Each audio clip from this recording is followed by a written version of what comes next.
welcome back to Embossing Folder Friday. Our theme this month is stars and stripes and anything patriotic. So please be sure to check out everybody who participated down in the description box.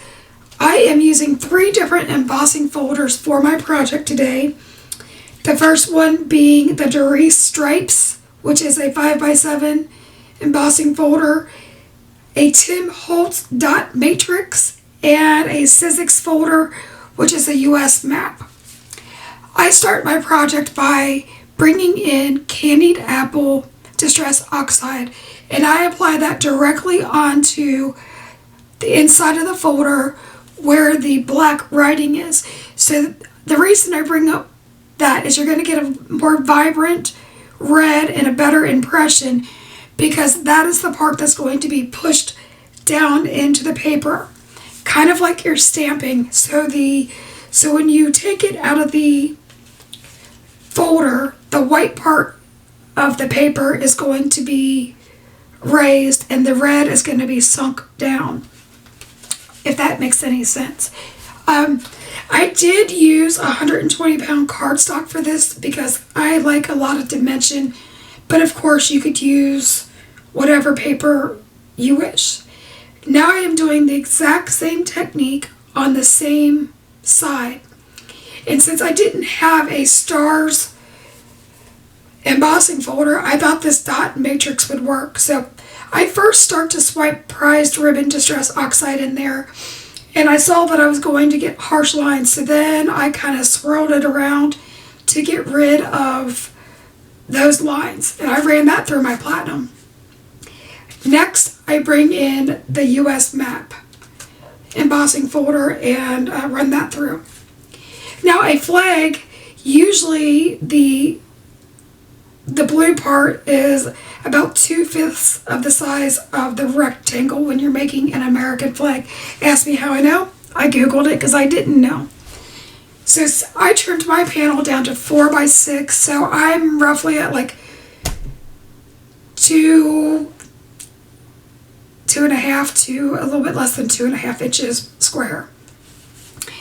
Then I come in with my vintage photo distress oxide, and I go in very lightly and I ink up the US map and fuzzy cut that out. Now you're going to see that I wanted it to be a little bit darker, so I came back in and I made sure that I got those edges. And if you're not a very good fuzzy cutter like me, if you ink up the edges, it will kind of hide the fact that you're not fantastic at it. Another step that I did that was off camera is I used the vintage photo around the striped portion, or actually around the entire flag, just to give it a rustic old flag look. I then take some double-sided adhesive and I put that on the back of the flag. Now you're going to see I rip up the rectangle part of the card. I am trying to decide on my placement.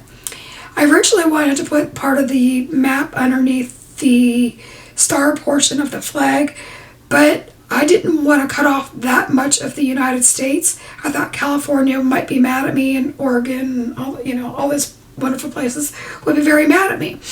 So I decided that I was going to show it all. And there's no offense towards those states. I was just trying to come up with a design element, but ultimately I didn't like it. I then put foam squares on that, and I left off the part that was going to be over the blue part of the flag. That way everything would be on the exact same level and I wouldn't end up with a wonky card, if that makes any sense. It would be nice and sturdy. So this is where you're seeing me just put that portion down with glue. And don't you agree? Let me know in the comments below.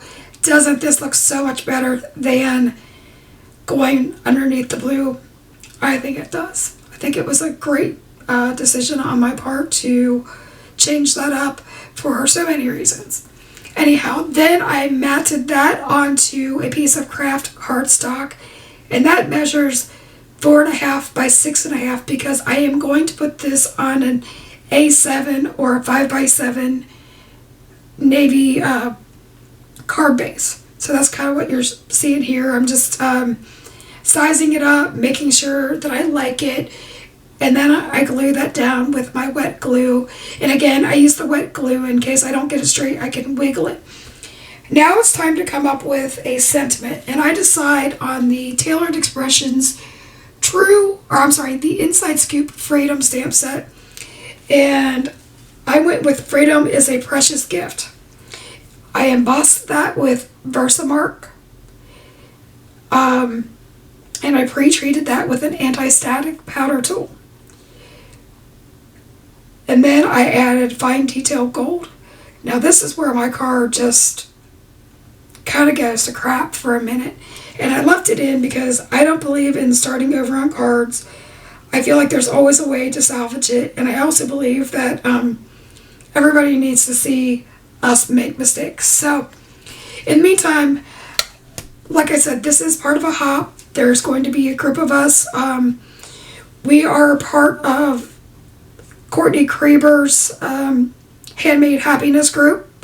And if you're a YouTuber and you want to participate next month on the second Friday of the month, be sure to sign up in the group. There's a Google Sheets to sign up for. Everybody is welcome. So I come in with this penny black antique frames, and I die cut my sentiment. And I come in with Vintage Photo, and I wish I had just kind of stopped there. I like it. I don't know what I was thinking. So then I come in with the Candied Apple. And don't you know, the Candied Apple and the Vintage Photo makes a god-awful orange color, which does not match my card. And my heart is stopping right now, but I evidently wasn't going to stop. So I am making fun of myself at this point because I really didn't know what I was going to do. So I will mention that this is an emboss resist technique, so I am able to salvage the gold. I now come in with the prized ribbon. I'm not joking, right? So this should make like a muddy purple. Thank goodness Distress Oxides have a pigment ink and a dye in it. So I go in, I wipe that down with a wet baby wipe. I kind of got a weird color. I went back in with another coat of prized ribbon, and I went in heavy and thick. And now you can see that this gold embossing is starting to show through, and I salvaged this. But I'm telling you, I really did think I might have to start over. Once I buff off the excess ink, you see that nice shine on the card, and everything is happy. Now I will say I wish I had stuck with the original Vintage Photo one, but I am pleased with the way this card came together. So I popped up the portion that was not going to be over the states, so that way the cards would be all one level. I put a star not where our Washington DC capital is, but in Kentucky, because that's where I'm from. So anytime I do anything with a map, I always put roughly where you would find me. I come in with some blue jewels, and I just scattered those around to keep the eye moving. And I really do like the way that this came out. If you have stuck with me this long, I would love to hear your comments. Maybe consider liking, subscribing. I'm always open to any suggestions, even if you kind of want to laugh with me. So here are some final shots of my card, zooming in and out. I hope you enjoyed this. I love the process. I love the card, actually. So until next time, friends, keep crafting. Be safe. Bye-bye.